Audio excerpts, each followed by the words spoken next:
an introduction to Judy. So I'll try to introduce you briefly because that seems reasonable. And then maybe you can take over because you obviously know more about yourself than I do. Maybe. Yeah. Maybe. And you can see that Judy likes English humour, or even if it's not very good. So, I mean, all I can say about you is that, you know, you were the surprise that I didn't know about. And when I first went to NLPU, you were the sort of, you know, I was like, wow, you know, what a sort of amazing, magical person you are. And when I read about how early you started, you know, I last week, after you left, it was another time, I was reading Frogs into Princes, and in the beginning it said it's a field created by 4 people: Richard Bandler, John Grinder, Leslie Cameron, and you. So that was 1978. So, you know, whoever your NLP teachers are, you know, you are very much a founder of NLP. And, you know, my one story that I want to tell at the beginning, which Judy will finish off hopefully, is that you effectively invented 6-step reframing, you know, the part. I've been hanging out with this part for years, thanks to you. I didn't know I had a part until I came across this. And, you know, I know that John Grinder kind of helped you with this, but in some senses, from your description of how you created it with him, you know, you kind of led that. And that part thing has obviously had a huge impact on things like Connie Ray Andreas's work and so much, and the reframe and so on. Anyway, that's enough of me. Over to Judy. I'm going to shut up now. So keep introducing yourself.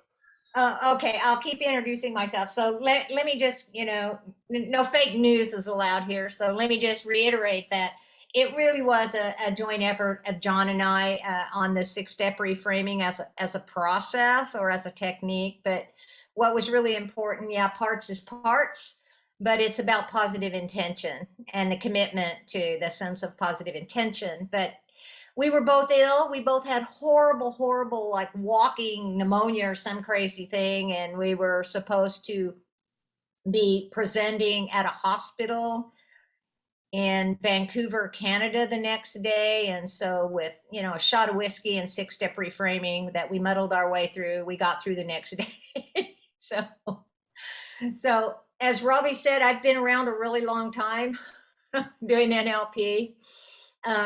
I've been blessed because, you know, NLP has never been written as a solo, and that's a fact.